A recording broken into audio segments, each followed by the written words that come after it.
नमस्कार दोस्तों, आप देख रहे हैं द हिंद 24 न्यूज। मैं हूं आपके साथ आकांक्षा सोनी। चलिए नजर डालते हैं आज की मुख्य खबरों की ओर। सूरत के उधना पुलिस द्वारा आतन आरोपी को किया गिरफ्तार।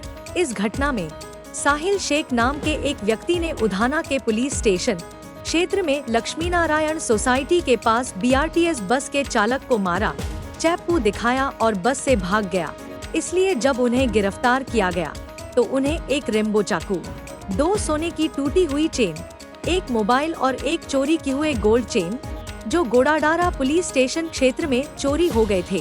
इसके अलावा साहिल पर पहले भी चोरी और अन्य अपराधों का आरोप लगाया गया है, जैसे कि महिधरपुरा और कटोदरा पुलिस स्टेशन घटना की जांच कर रही है और आगे की कार्रवाई सबूत और शिकायतकर्ता द्वारा की जाएगी। सूरत से सागर ताइडे की रिपोर्ट। દિવસ અગાઉ ઉધના પોલીસ સ્ટેશન વિસ્તારમાં લક્ષ્મીનારાયણ સોસાયટી જે ઇન્ડસ્ટ્રીયલ છે એરિયા એમાં બીઆરટીએસ બસ સ્ટેશન પાસે બીઆરટીએસની બસ હતી, એમાં એના ડ્રાઈવર સાથે એક વ્યક્તિએ મગજમારી કરી હતી। આ વ્યક્તિનું નામ સાહિલ ઉર્ફે શાહુ ઉર્ફે વસીમ શેખ છે। એણે બીઆરટીએસના જે ડ્રાઈવર હતા એના સાથે મારામારી કરી, એને ચપ્પુ બતાવ્યું હતું અને બસનો કાચ તોડીને ત્યાંથી નાસી ગયો હતો। પોલીસ આ આરોપીને શોધતી જ હતી। પોલીસે જ્યારે આરોપીને પકડ્યો ત્યારે એની પાસેથી એક રેમ્બો છરો, એની પાસેથી બે સોનાની તૂટેલી ચેન, એક મોબાઈલ અને એક મોપેડ મળી આવ્યું હતું।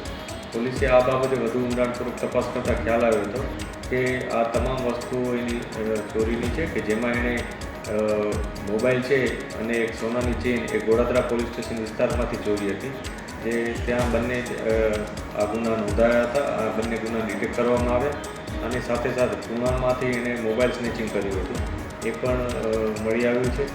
એક મોપેડ હતી એ પણ ગોડાદરાથી એણે ચોર્યું હતું, એ પણ મળી આવ્યું છે।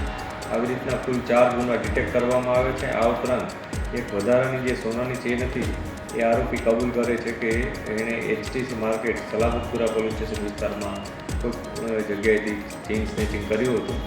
પોલીસ અત્યારે જે ફરિયાદી છે એની તપાસ કરી રહી છે। જ્યારે ફરિયાદી મળી જશે ત્યારે એની આગળની ફરિયાદ દઈ અને અમે કાર્યવાહી કરીશું। આ જે આરોપી છે સાહિલ ઉર્ફે શાહુ એ અગાઉ પણ 4 ગુનામાં આરોપી તરીકે હતો, કે જેમાં મહિધરપુરા, કટોદરા, સલાબતપુરા અને અઠવા આ 4 પોલીસ સ્ટેશન વિસ્તારમાં એણે અગાઉ આ જ પ્રકારના ચોરીના અને સ્નેચિંગના ગુના આચરેલા હતા। એટલે આ એક રીઢા પ્રકારનો ગુનેગાર છે। એના વિરુદ્ધ જે પણ કાયદેસર કાર્યવાહી કરવાની જરૂર પડશે એ અમે ચોક્કસ કરીશું। સર, કઈ રીતના ટાર્ગેટ કરતો હતો આરોપી, કેવા લોકોને ખાસ કરીને? એમાં અત્યારે તપાસ કરી છે। ખાસ તો એણે જે ગોડાદરામાં જે ગુનો આચર્યો હતો એમાં એણે ચેઇન સ્નેચિંગ કરી લીધું હતું દિવસના સમયમાં। આ ઉપરાંત એણે પુનામાં પણ મોબાઈલ સ્નેચિંગ કર્યું હતું દિવસના સમયમાં। એટલે જે ઢળતી સાંજ હોય અથવા વહેલી સવાર હોય એ પ્રકારે લોકોને ટાર્ગેટ કરતો હતો। આના અગાઉ પણ કોઈ અન્ય કોઈ જગ્યાએ ગુના નોંધાયા હશે કે નહીં એની પણ અમે તપાસ અત્યારે કરી રહી છીએ। ऐसे ही तमाम खबरों के लिए जुड़े रहिए द हिंद 24 न्यूज के साथ।